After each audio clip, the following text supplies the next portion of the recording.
From Oscar Steakhouse, inside the Plaza Hotel and Casino in Las Vegas, you're on the corner of Main Street. Welcome to the only podcast produced by and recorded in the Las Vegas Hotel Casino. From gaming to dining to entertainment to sports to Vegas history, this is the place to be for the inside scoop, because this is the place to be downtown. Now, here's Plaza CEO Jonathan Jossel. We are back in downtown Las Vegas on the corner of Main Street. Gary, good to be with you. Likewise. We apologies to our listeners. We skipped a week, right? We did. A couple of weeks. So now we've been back. Last week was the Sandra Douglas episode. Incredible. Right. Sandra Douglas Morgan, incredible guest. Yeah. President of the Raiders. She really was eloquent and intelligent and amazing to speak to. So we really haven't spent any time over the last 4 or 5 episodes to kind of just talk, give it a little bit of intro, kind of what's happening in town. We've kind of just gone right into the guests. So. Yeah, I was told that an episode we did a few episodes ago with, I think it was with Vital Vegas. So I was too negative. I was told by our partners in England, shout out to Roy Zabdadovich if he's listening. Really? That I was too negative on the state of the market. And he was right. We were down about Super Bowl and business was down compared to last year, the buzz, the excitement. But February turned out to be a strong month in Vegas. I think March is off to a great start. Although as you're listening to this, it's coming towards the end of March. But it's hard because ever since COVID, people have been predicting a slowdown and saying it's going to slow down because the boom can't last forever. And, we've been very lucky that things have continued to grow and still are growing for us. So apologies if I was too negative on the state of the market in Vegas. It is still doing very, very well. It is still very strong. People are coming here. There was concerns over the fires in California. Some people were complaining about pricing. It's still booming in this town as of this recording. Yeah, as of this recording, as I was about to say, we got a sold-out hotel. All of our best casino guests are here. March Madness is about to tip off here in a few hours. So like what you did there with tip off. Yeah, we're ready to go. And this is one of the best times of year, by the way. Right. Weather's about to turn. March Madness is fun. St. Patrick's Day just happened. Well, speaking of COVID, it's been 5 years now since the shutdown, almost to the day that we're recording this episode. Literally right? 5 years ago from now, we went dark, had to turn off every slot machine in the building. We were given, was it 12 hours to close the casino and 24 hours to close the hotel or something like that. It was a crazy, crazy time. When you look back on it now, we went through something that, honestly, there's no playbook for that in the world of business. Right. But we survived, and when we came back, the town boomed. And we've been very lucky that the plaza has continued to boom. And I know we're going to have a guest today, but I think we're still investing in the place. 2 years ago, we had Sand Dollar. Last year, we had the Carousel Bar and Pink Box. We've had all the room remodels, and we're still remodeling the plaza and continuing to upgrade it, which speaks to maybe why a lot of our continued growth has taken place. Yeah, and if you come to the hotel after this recording, you're going to see a brand new gift shop that we just opened up right next to the front desk. So we've expanded the gift shop. Doesn't it look great? It's unbelievable. It's one of those things where everyone questions you before, like, I don't know, may not fit here, this may not work here, but it feels like it was meant to be there. It's really cool to see the gift store there, and it's right in the front desk, and it was done for a more strategic reason than just having a gift store next to the front desk. But we wanted to have space for we sort of teased some of our expansion remodel plans in the food court area. That's making good progress. Not yet ready to announce details, but making good progress. It'll happen here first, though, on this podcast. It will happen here first, because it always does. Yeah. And we have 2 new food concepts we're very, very close to signing, and then that really will trigger a bigger remodel for food and beverage. But the first step to making that a possibility was moving the gift store. Right. So we've done that at the same time. The last 2 months, we've been remodeling the pit. Yeah. We've only, pit meaning table games for those that talk casino talk. And a lot of that was done underground and power and data, but in the last 4 weeks, we were really moving tables, all the new tables, new rails, new felts. We've done a lot of social media talking about it.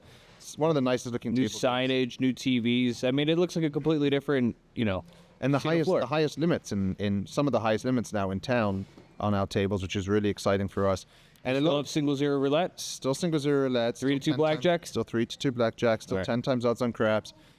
We now added crapless craps. We added the highest payouts on make 'em all, make 'em tall, make 'em small on craps.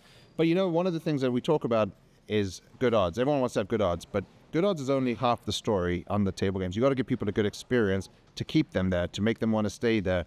and having the right music, having the right sound system, the right TVs, the right chairs, having little holders for your drinks, expensive-looking railings, all these nice and things that people touch and feel will keep them at the tables longer, which is a critical piece if you're having the best art. And you can feel that new energy on the casino floor. The dealers feel it. You know, they got brand new tables. I mean, that's where they stand for 8 hours a day. So it's exciting for everybody. I should have mentioned that. It doesn't matter how nice your pit looks. You got to still have good dealers to go with. Yeah, but they got a little extra oomph in Got a them little pep in right the now. step. Yeah. That's right. That's right. So the pit looks great, and we're very proud of that. And it's now open, so come and check it out. well, and also on top of all that, we just recently renovated one of our penthouses. That's right. That's right. We And dubbed it the Johnny Suite. It's a temporary placeholder name. I feel like I'll have a bigger suite eventually. Okay. But it's a great suite. You did a great job. Gary really led the charge on that. And the Johnny Suite is 2 penthouses that were combined into one. Right. And it's a beautiful room, beautiful finishes. Still putting the finishing touch on it, but we got some customers up there now who seem to really like it. And we're working on some of the art for it. And Right, we got some mirrors and some artwork that we need to kind of finalize to really, put that room together. But yes. But maybe, actually, now that you think of it, our guest today, we could talk to her about some of the art for the rooms. well, let's get right into that episode. We are live back on the corner of Main Street. I'm very excited we're becoming regular again with this podcast, so I'm happy to be back here today and very excited to have my good friend joining me here today. Before we introduce her, just wanted to say that Gary is a huge UFC fan, so probably very excited today for many reasons. I can't make a winning bet, but I still enjoy the sport. Very big UFC fan. Why don't you introduce our guest, Gary? Yeah, so joining us today is a multi-talented artist and former UFC Ring Girl who's taken the art world by storm. From center stage to UFC events to galleries around the globe, she's redefined what it means to be a creative force. Welcome, Brittney Palmer, to On the Corner of Main Street. Thank you. I love my intro. What a- Good? Who wrote that? Good? You didn't even stumble or anything, which was I know. Yeah. there's a lot there. I mean, I'm like, cool girl, great artist, and UFC Ring Girl. Yeah. You nailed it. We there. captured. Gotta Well done. elaborate. Yeah. Welcome, Brittney, to downtown Las Vegas on the corner of Main Street. Thank you for having me. Good to have you. Before we move into you, the stories, why you're here, I was listening to you on a podcast last night, and you were joined or co-hosted or hosted by a gentleman by the name of Dingo. A lot of our listeners probably don't know him, but one of your best friends, I understand. Yeah. Very best friend of many of my close friends. Yeah. And he sadly passed away recently. If you just wanted to say a few words about the podcast and your Yeah. experience with him before. Yeah.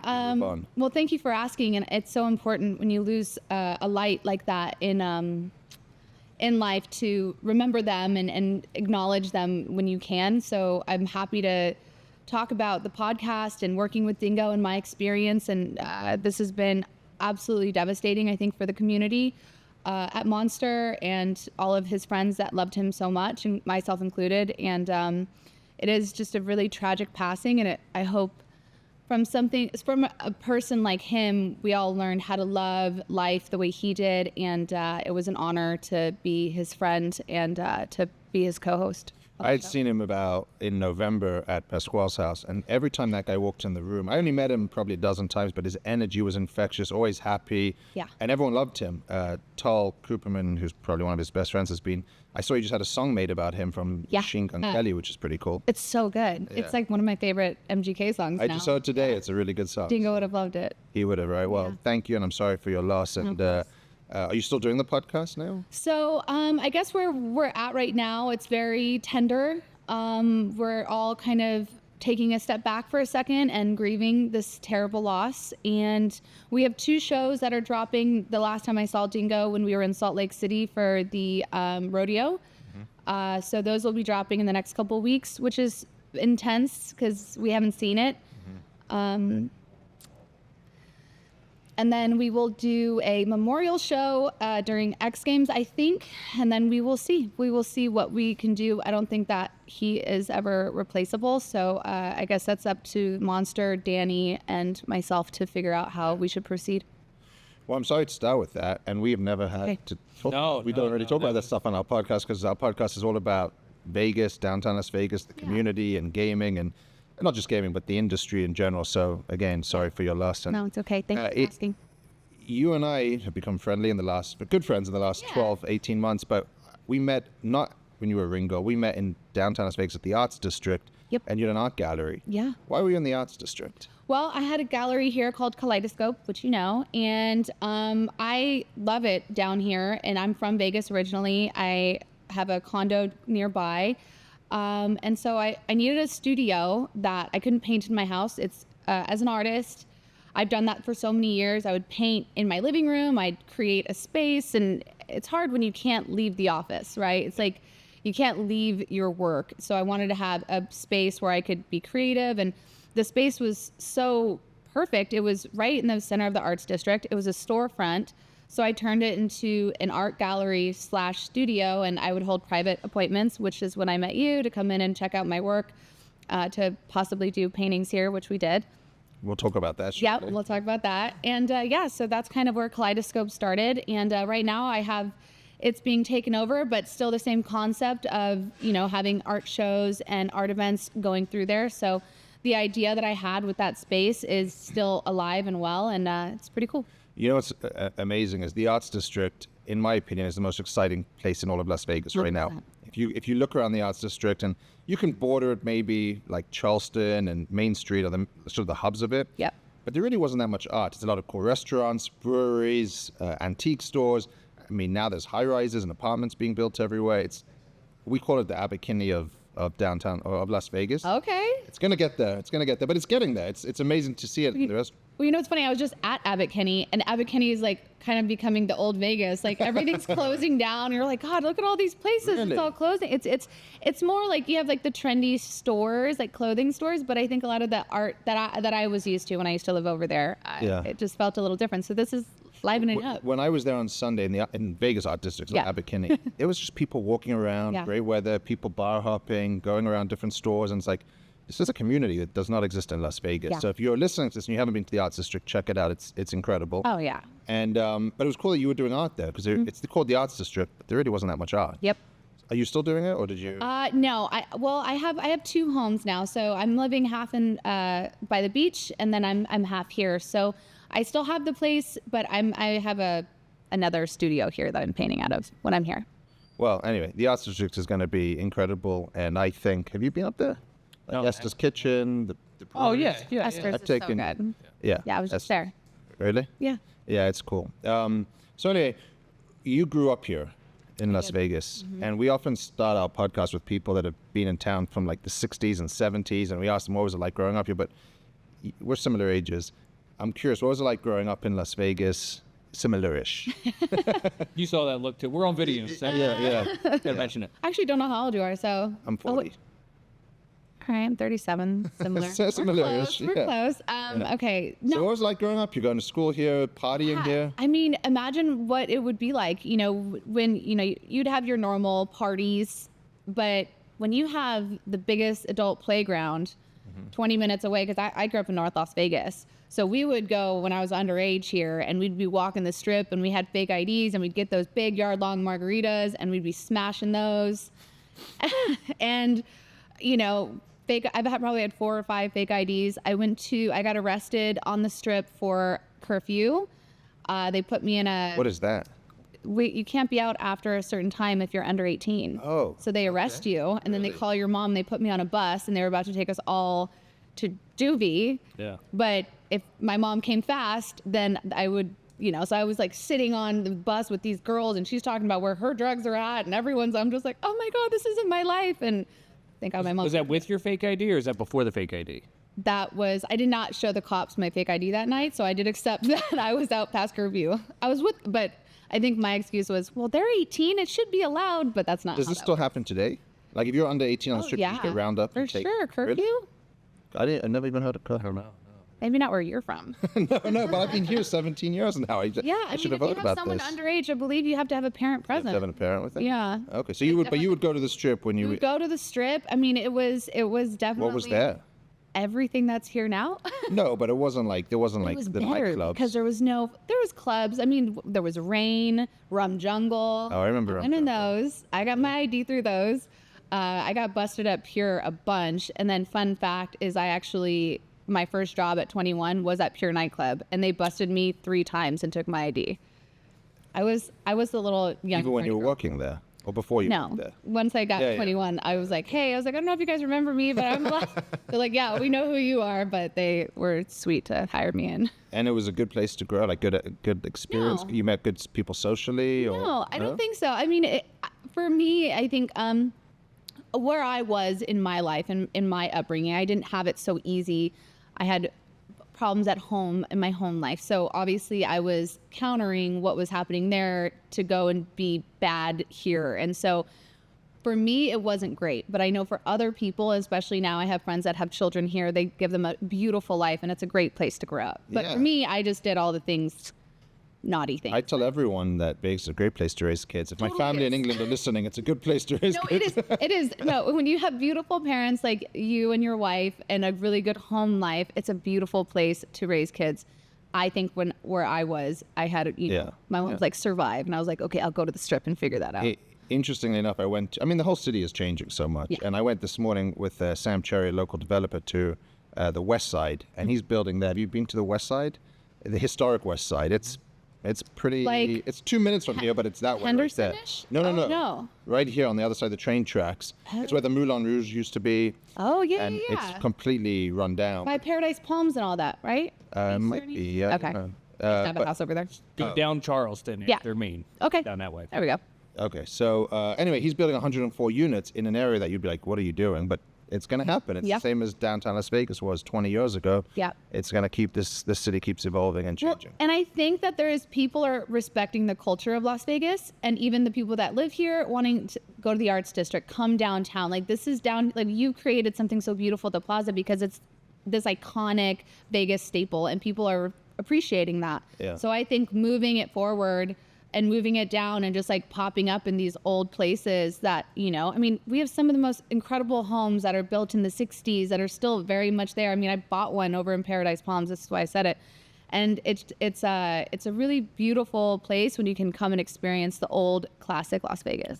100%. Yeah. Was anything in your childhood or growing up here, like school-wise, that prepared you to become an artist? So for anyone that doesn't know, I commissioned Brittney through our friendship early on at the Arts District where we met to do a piece on Oscar Goodman, which is at the entrance to the steakhouse. I had dinner with Holly Madison last week and she took a picture of it and I said, that's Brittney. She's like, oh my God, I have to. She's just with Holly. She told me that, yes. Yeah, she's sweet. And she loved the piece, but everyone loves the piece that when they come in here. Oscar loved the piece most importantly.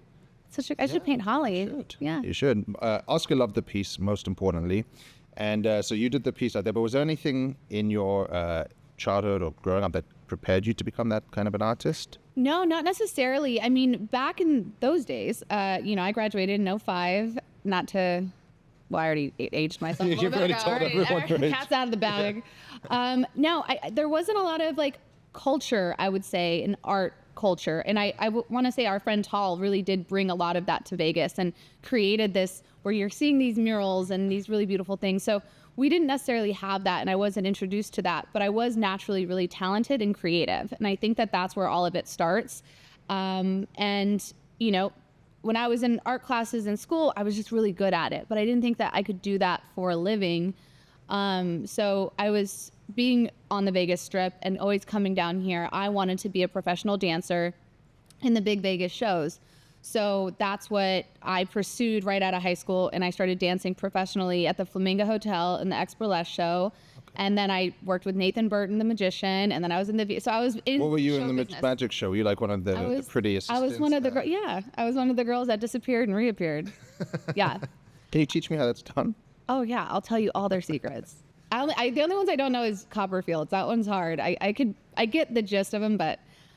and then it wasn't until I was a little over 21, 22, I was hit by a car and fractured my pelvis in 3 places, and I was unable to walk for a long time. And it was in that period where this little busybody girl who's cocktailing, who's dancing, and who's just, running around being me, had to slow down. And the way that I was able to heal and recover from the injuries is to paint. And I just got back into it and I fell in love with it. And then if you have a passion for anything, you become obsessed. And I became unhealthily but healthily obsessed with painting. And I knew from that moment I couldn't go back to dancing. I knew I wanted to go to art school. I knew I wanted to leave Las Vegas because I felt very weird attachment to Vegas because I'd been hurt so much here physically, emotionally. I was like, I need to go by the beach. And so I enrolled in art school and moved to Venice Beach. Oh, and hence Abbot Kinney. Hence Abbot Kinney. So we have your Oscar picture in the entrance here, and then we have your Frank Sinatra. We also had you do a Frank Sinatra. Do you see it in the North Tower lobby elevator? We'll have to go downstairs. Check it out. Yeah. Shout out to Camilla, your friend, best friend manager, who I went to. Was it Fish or Deadheads? I get confused between the two. Dead and Company at the Sphere. Shout out Camilla. Thank you for being here. She's a big deadhead. She is a big dead. She told me a few different things about the Deadheads. We had a good time. Oh, I know. But anyway, so you have in this building you got Shepard Fairey, D-Face, Fail, and Brittney Palmer. Yeah. 4 great artists. I'm 4 very iconic grateful. artists. That's a good lineup. Thank you. Yeah. So we did the Frank Sinatra with you. We also did the Life is Beautiful sweaters with you. Yes.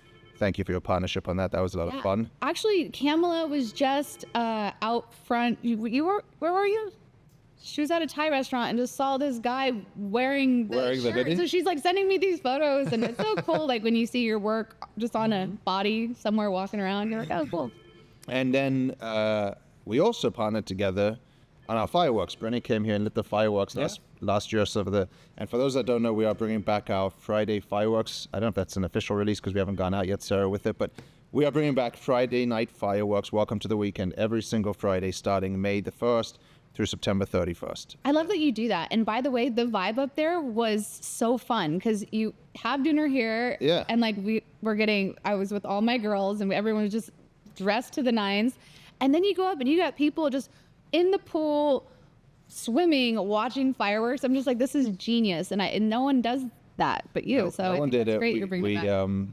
We're very proud of it. And it's been really well received. And hopefully we can grow on it, keep building to it. And have it every Friday night eventually, but this is going to be 5 months of fireworks. So we're looking. Have you ever had Holly do it? No, we should.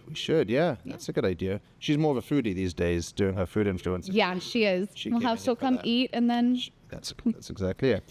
All right, so you want to talk UFC, Gary? This is your moment, baby. Yeah, let's do it. So how did you get involved with the UFC? Guess we'll just start right there. That's right. So easy question. So like I said, when I was right out of high school, so 18. I started dancing in shows and working with different talent agencies out here, and dancing was one of, what I wanted to do, but modeling kind of like goes under that umbrella. And they called me for an audition for WEC, which was the lighter weight class and on a different network, but still a sister company. I went to the Hard Rock Hotel. I auditioned. I got it. And then the rest is pretty much history. I was with WEC for... What year was that? 2006. I was 19. Okay, so that wasn't UFC yet. That was a different. That was WEC. No, it's the same. But it's a sister company. UFC had already bought out WEC by then. Yeah, so we had like Uriah Faber. We had 155 and under. So we had the Jose Aldo, all of those little flyweights and bantam. Those were ours, and then everything else higher was UFC at the time. So I was in that division, and then when they merged over, so that's when I was 19. And then they merged over, and when I was 21, I got pushed over to the UFC. I was actually working at Pure Nightclub, and I remember Peter Dropic, he runs the UFC as well. He comes up to me at the club because he was just there, and he's like, "Did you hear the news?" And I'm like, "No." Like as I have my little tray, I'm like, "What news?" And he's like, congratulations, you're absorbed with UFC or UFC Ring Girl." And I'm like, does that mean I get a raise? Like I'm just sitting here working, as a cocktail waitress and also doing that as a gig. But and I got the raise. You did? I did. Did you leave Pure or did you stay at UFC? I left Pure after I got hit by the car because I moved to LA. So I was like, in my mind, I was working UFC, making the money with that. I also, got like Playboy, and I was getting these massive opportunities that I didn't need to cocktail, and I was focusing on school. So I left Pure. And that's just a paid per appearance for WEC or UFC. Yeah. You weren't under like an employment agreement. No. Yeah, we were independent contractors, so it's paid per show. But also you get the opportunities that go along with it. So because I was like on the beginning cusp of social media, and I had that notoriety from UFC, I had a big following fast because I was at the forefront of it. So then you get sponsorships and, paid posts and all of the things that kind of I got with it. Was UFC big back then when you joined? Like when you were doing the Ring Girls, it was? Oh my gosh, yeah. I mean, that was Chuck Liddell and Tito Ortiz. Oh, it's huge already by then. Yeah. So I moved here in 2007. Yeah. And I'd never heard of UFC, and then obviously started watching it. And what's funny is we've been doing this podcast now for 150 episodes, and we did have the Slap guy. We had Vern from the Slap. We had Bruce Buffer early on. Oh, that's you weren't true. On that episode. We did have Bruce Buffer early on. That's right. Yeah, Bruce that's is a character. That's what I remember. Yeah, exactly. I wasn't on. It wasn't as good, but Yeah.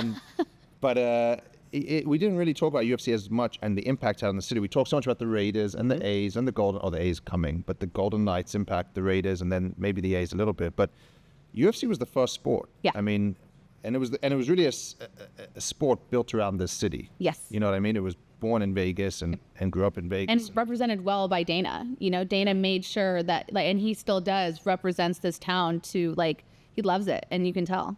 Yeah. But what was the cultural impact of it when you were here? It wasn't very intertwined. I remember going to Ed Hardy, to nightclubs and everyone's wearing Ed Hardy. Wasn't that associated with UFC somehow? And Affliction and tap out shirt. Tap out and Affliction, yeah. You know what I think it was?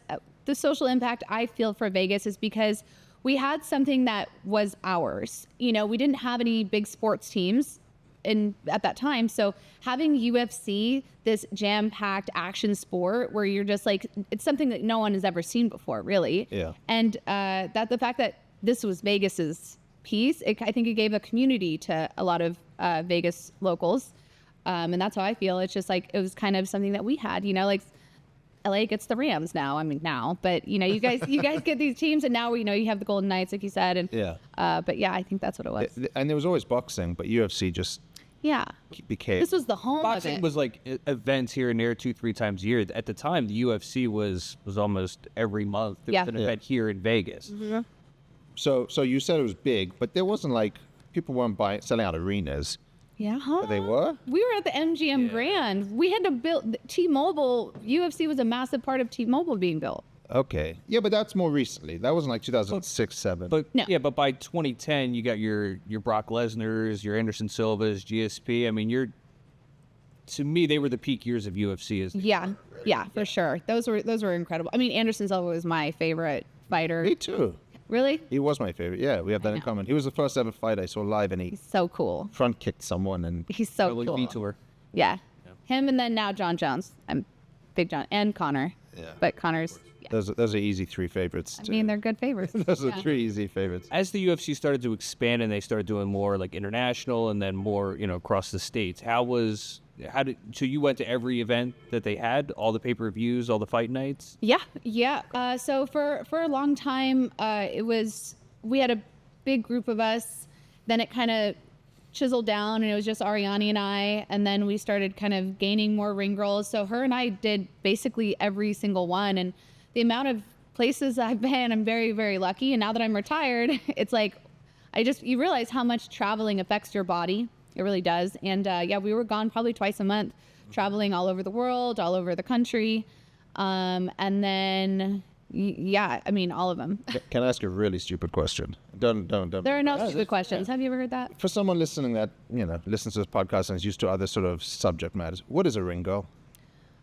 Well, an octagon girl, if we want to be specific, they're representatives of the sport. We are this, if we want to say what I feel, I feel like we're this breath of fresh air in between rounds to kind of show that what's coming next, but have this really beautiful, look, okay, round 2, it's just when they're fighting and they're bloody and then you see a beautiful woman walking and you're just okay, round 1, everything's all good. I feel that that's what I felt I was to the sport.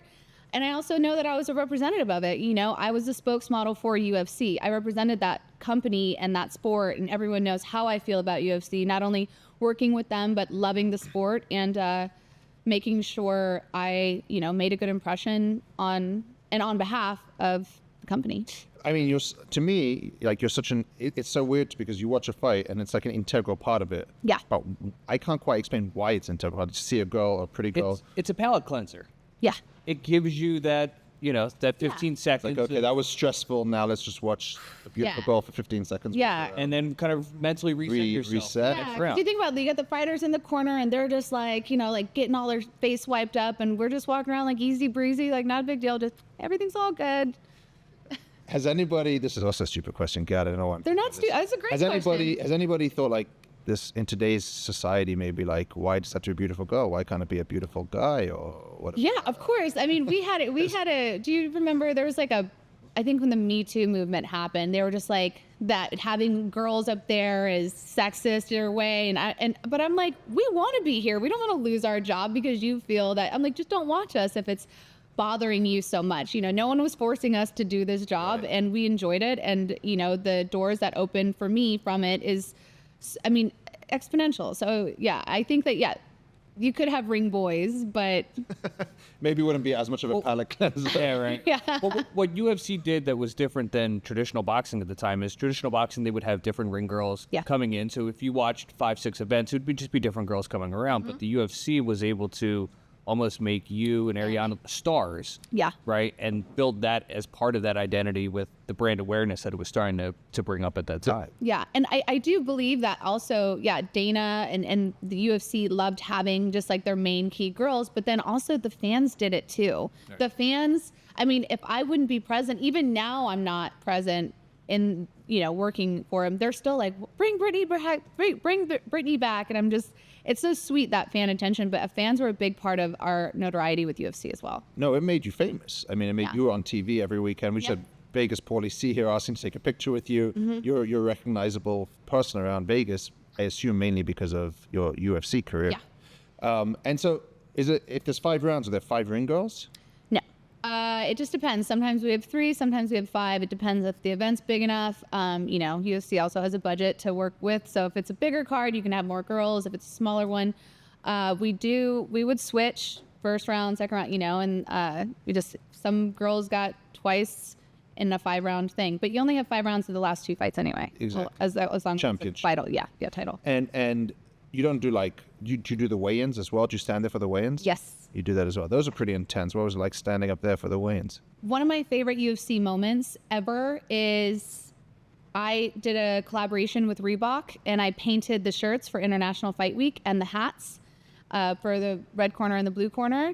And I'm standing on stage at weigh-ins, and I think the weigh-ins were, they were sold out. I think they had the whole arena at the MGM Grand. Yeah. And all of these fighters are walking on in my shirts, and I'm the ring girl. And I think that we get this preconceived of like not being smart, not having, she's just a ring girl with a, hot bod, pretty face, whatever they would say about us. But like knowing like I painted those, that was my work, and I'm standing here. It was just that really beautiful moment as not only the Octagon girl with UFC, but as an artist, where I'm like, you know what, you can do both. And I did. That's very cool. Yeah. That's very cool. And how did that come to be? They knew you were an artist, and They knew I was an artist. You put it forward for international fight. I remember that. That was like 4 or 5 years ago. 203? I don't Is know. it the Conor? I told you he's a geek. I told you. Thanks. 2017. Oh, I okay. think it would have been the Conor Nate Diaz. Oh, that was my National favorite fight of all time. Yeah. Oh, you were, wait, did you work those fights? I was at all of them. Did you work the fight when those guys jumped in the ring? Yes, in Brooklyn. I was there. No, that was at T-Mobile after the fight. There was the thing in Brooklyn where he threw the brick or something. Wow, and he threw it. Then they those jumped guys in the ring. That was here at T-Mobile. I was here. I was like, oh, this is. I was here. Felt a little It was uneasy. the same brawl. Though. Same rival. Same rival, and it ended here for sure. So interestingly, we should have talked about this at the start of the episode, but it's 5 years to the day almost that we got shut down for the pandemic. Yep. And they shut our casino down 5 years ago, and we were all sitting at home wondering what to do, or coming here, turning off slot machines. Yeah. But I remember thinking how much I loved Dana White in that moment, because he was one of the few people who was like, we're not shutting down, we're going to keep going. Yeah. And were you a part of that? Did you work during COVID? So another great story. Look, I tried to do as much as I could in that moment, as far as not stay so confined, and which I know that was everyone's responsibility too. So Dana goes on live, and I chime in on Instagram, 'cause that's all we were all doing. We were like scrolling all day and learning that technique. And he says that he wants to do a fight, and I in the chat, and I said, I'm in, done. And then he read it out loud, and he's like, Brittney, he's like, hell yeah, because everyone was kind of afraid to go and fly, and I was like, I'm not, let's go. So I was the only ring girl that did it through COVID. Ariane was pregnant, so she had a baby at the perfect time. She got pregnant at the perfect time because the world was shut down, so she could go through that process. And I would work it. I wouldn't walk all the way around because we had no audience, so I would like head up and then walk and then wait for the camera to hit me back. So it was just for TV. Just for TV. I know, it was because I was like walking for the first couple times, and I'm like, you guys, there's no one here. Like, So, and I basically stayed for a few weeks in Jacksonville where we were having the fight, and we hunkered down in a hotel, and we had a COVID test every day. And, I was going on runs by myself. Yeah. I mean, that was before anyone knew what COVID was. So everyone had their own, fears and shutting down, and we all got shut down. And I started playing golf. That was my thing. But to me, it was like the weirdest time because we were all shut down, couldn't do anything, completely powerless because the gaming control board had closed us. We had to put wooden padlocks on the door or wooden blocks on the door to shut it. Insane. And here's this guy being like, I'm going to do a fight in Abu Dhabi. And you're like, all right, at least there's like something to look forward to. I can watch a fight on TV. Mm-hmm. He's so smart. And back then it was, I think that, I don't know that was like the turning point because you guys have convinced me already. It was huge in 2010, but definitely picked up a lot of fans by being the only sport on TV. Yep. During that. If you remember, he didn't even announce where it was at. He just said it was on an island. It was this Fight Island. Oh, yeah. When Fight Island. Abu Dhabi, in case people wanted to, protest. interfere with it. Yeah. It was crazy. I mean, and even then, you said you were testing daily, but the truth was the test results could take 3 days to get them. So we had a guy an employee who tested, and 3 days later he was working, but once we reopened. Yeah. And then test came back, he had COVID, and we're like well, now what? So he's been in the building for 3 days. Yeah. And we had a full restaurant. It was a pretty crazy time, though. I got lucky. Every time I tested, I was negative. We were all always sweating. I was like, I feel fine, but you just don't know, right? Because, sometimes, but I got lucky. I was always good. I could work all the time. Is there any favorite memories that you have from your UFC career? Is there any moments that stick out as... Besides the T-shirt on. You know what? I think that the whole thing was so incredible to be a part of, to be remembered for, to, travel and meet people and have, it gave me my best friend, Ariane, and I think that that's such a beautiful thing because our friendship is going to go way past UFC. And I got to have the most incredible time in my 20s and 30s that, I think a lot of people would have loved to experience that kind of life. So I'm grateful for it. So the whole thing was beautiful. So what made you... Do you have a favorite fight, Gary? What's your favorite fight? Seeing as you're... Oh, I don't know if I have a favorite fight. I'd have to sit down and think about it. I don't know. Yeah. Okay, well, if you're going to put me on the spot, it would probably be Brock Lesnar, Shane Carwin. Nice. I think was Back then. probably... Yeah, that's probably my favorite fight. Yeah, you big UFC fan. Yeah. So what ultimately made you decide to Retire? hang up the... I can't say the gloves, but... Yeah. Hang Put down the up shorts. the board. There you go. There you go. Okay, well, I was I've won Ring Girl of the Year several times. So they have the MMA awards every year, and I love that award show. And I've won, and I am 37 now, and I think it was last year, a year and a half ago. I was in New York at Madison Square Garden for the fight. I got a call saying, "Brittney, congratulations, you won." And I don't know what happened, but knowing that I had that. And knowing at my age, I'm like, wouldn't it be so sick if I retired right now, go on stage, win this award, and leave on top of what, of my career with UFC? It just all kind of aligned, and I'm not getting any younger, and I didn't want to be, too older, much older as a ring girl. I just Very delicate. You mature out of your position. I did. And it just was the perfect, I was like, we went to Italy right after Madison Square Garden, and I was like, doing it, we're quitting. And then Ariane, she never would go to the awards really. And then she's like, well, perfect, I'm presenting your award then. So she presented the award. I retired on stage. Dana came out and hugged me. And then and then I went and laid down my shorts on stage, like fighters lay down the belt, So I think it was a perfect storm, and I was just ready to be done. I'm just ready. This will be my last UFC question, I promise. But I'm full of answers. Will we see you in the Hall of Fame? Are you ready for that phone call? Do they do a Ring Girl Hall of Fame? They haven't done it She yet. would be the first, and I think it's justified. I do. I think Ariane and I we put a lot of work in. How many fights did you do? Oh God. I couldn't even tell you. I have no idea. We should do a petition for Ring Girls. Yeah, it would be amazing if we were. I mean, I'm not holding my breath for it. I don't know. I'm sure they have a lot of people in front of us. But yeah, we will answer that call and show up for it. Well, there's no other Ring Girls ahead of you. There might be other fighters ahead of you. Well, then hopefully, There better not be any Ring Girls. Yeah. I have I guess, Go for it. UFC subject, but how did your relationship with Conor McGregor become more than just sort of ring girl fighter relationship? You have he's your piece of art. Yep. He has a couple pieces. So with Connor, It's about the only thing he and I have in common. We both have your piece of art. nice. Well, I think the same thing that you recognized about me. He recognized me as an artist, and I think he appreciated that. And a couple fighters really have done that. And Connor loves Connor, so he wanted his portrait done. And he just, I don't know. I think he just thought it was cool, and he thought my art was cool. And I remember he sent me a message, and he's like, I want to get my portrait done, this iconic screaming image, and I want you to paint it. I'm like, okay, well, this is a price. And then he actually paid me more. Like, he was like, nah. He's like, it's worth more than that. And I was like, okay. And I painted it. We sent it to him, and now it's at his gym in Ireland, right? Oh, yeah, cool. Dublin. He was just at the White House yesterday. So. Yeah. Did you stay in touch with him, or? I mean, I guess I could if I wanted. No yeah, reason like, to. yeah, no reason. I mean, he's traveling, and his wife and his kids. I mean, he knows that I'm a massive fan, and he's a fan of mine too. So that's cool. Well, I still secretly hope he'll come back, but you've convinced me he won't. I don't know. I don't know yet. I mean, He probably shouldn't, to be fair. he's got the money. He doesn't need it. Yeah. Right? You know. Well, once you fight, you probably still want to do it, though. The thrill. Yeah. More than the money. Yeah. Maybe not. What do I know?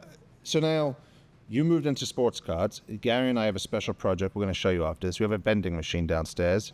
You pay $100 for a sports card, $75 for a Pokemon card, and you get a PSA or Beckett graded 10. You're with Topps, right? Yes. And we have to talk to you about putting your cards in these vending machines. You know, it's so funny. Very, very good idea. Kamala and I just did inventory yesterday, so they're organized and ready for you to take them. Okay. Yeah, These put them in there. these machines are going to take over. We're putting them all over the city. So smart. We I have remember 5. we talked about it earlier. We have Rio, Westgate, Circus, Stratosphere. and Stratosphere, Sick. and many more coming. We're just small little partners in it, but it was actually Gary's idea or Gary's connection that made it happen. But I think how did you get into the sports card business? I mean, what are you not in, I guess, is the Oh gosh. better question. But how did you there's do the probably sports something card there. first? Well, I think the same thing. I was known as an artist, and portrait art was something I specialized in. I had an ex-boyfriend who was an artist as well, and he had done the project with Topps. They had the project 2020. Anyway, he did this project. Thank you, Kamala. Good to have you here. Fact checker back here. Yep. No, so he did this project. Anyway, so they knew who I was by being Gregory's girl, but also from UFC and being an artist. And so when they were choosing their artist for the next Project 70, I was one of, I think, 2 or 3 girls that were involved in this project. And they called, they text Gregory and they said, hey, can you please put us in touch with Brittney? We would love to have her a part of this project. So I was really lucky, right place, right time. And I loved doing it. I created, each card had their own story about each player. Rather than just using my style, I really stayed authentic to who these incredible baseball players were or are, even from someone who didn't really know a lot about baseball. But now I think I know more about the players than the sport still, which is great because the players were incredible. Yeah. Awesome. Do you I had seen you talk about this on a podcast previously, so maybe you can share some of this. But given you're so accomplished in art and sports cards and merchandise and obviously your prior career, you sort of spoke quite passionately about the fact that you maybe don't get the credit for your talent because you're a pretty girl and a ring girl. Yeah. And that's like a stereotype that you can't also be good at art. But that doesn't surely hold you back. I mean, look at what you've been able to do. Yeah, I think, look, if you want something, you have to ask for it. And, I worked with Star Wars as well, and I did their cards, and I had asked for that. I went to Topps and I said, I want to paint your Star Wars cards, and that's something that they weren't even doing yet. So I do feel that sometimes there is this preconceived notion that because she's, was a ring girl, maybe she can't be taken seriously as an artist, or because, she wears whatever it is. But I think that that's just a stereotype that it's so easy to overcome. Just do it. And people who are incredible and talented and successful people like you two will see some talent like that and be like, you know what, I just like that painting, and it doesn't really matter who's attached to it. But also, if she's amazing as well, it makes it even better. So I think that I struggled with it in the beginning, but now the older I get, I'm more just like, I don't give a shit. Right. I'm going to do it, and it's going to look great. I'm going to have fun, and that's it. And once they see your artwork, then Yeah. all the stereotypes are out the window, Yeah. right? Yeah. Yeah. You've left Vegas now. You're living in LA. I'm half. Is that, sorry, I didn't mean to 50-50. break the news. No, 50-50, okay. 50-50, yeah. 50-50. How are you enjoying LA? I live by the beach, so it's really lovely. Yeah. Nice. I have a soft spot for California. Okay. Yeah. And artistically, is that good for you? Like, what do you see next in your career, and what are you working on? Yeah, well, I'm actually back in school. I'm going to art school again, so In LA, yeah. So that's been really fun to kind of take a beat, take a step back. I've worked really hard. I've traveled a lot, to settle in and go back to school and kind of hone in on a different craft and go a little further. And when it comes to graphic design and photography, and then start incorporating that into bigger pictures, like for art. Okay, very cool. Well, we want to show you around the new suite we just did upstairs. Yes. We talked about that in the beginning. We want to show you a few of the other things we're working on. But Gary has a famous wrap-up question that he always Doing it asks for 5 everyone. years now, yeah. Just try not to mess it up. Keep it clean. It's very easy. What are you talking about? What type of life advice or career advice would you give to our listeners? I think, kind of going on what I just said, it's like, don't let anyone's opinions about you, or maybe even how you feel, hold you back from doing what you believe you can do. So I think so many of us, it's like we feel like, oh, I can't be an artist because I'm a ring girl. Like, says who? You know, I can't be an artist because I didn't go to art school. Says who? Like, you can do whatever you want to do if you want to do it. And you obviously, the only reason you feel like you can do it is because a future version of yourself is telling you that you can, because you were doing it in the future. Like, if you're going to get all weird about it. But I think, just keep being authentic to what you want and try your damnedest to do it. Okay, well said. Beautiful. Well, thank you for taking the time to join us. We really appreciate your time. I know you got a lot of things going on, so thank you. Thank you. And hopefully we'll have you here for dinner soon again at Oscars. I know. Yeah, you will for sure. I love it here. Thank you. Beautiful. You a fan of On the Corner of Main Street? You're listening, so we'll assume that's a yes. So share the love, rate, review, and tell a friend to subscribe. Also, follow us on Twitter and Instagram @PlazaPod, on Facebook, Plaza Podcast, and feel free to write to the man himself @Jonathan Jossel. We'll see you next time, right here on the corner of Main Street.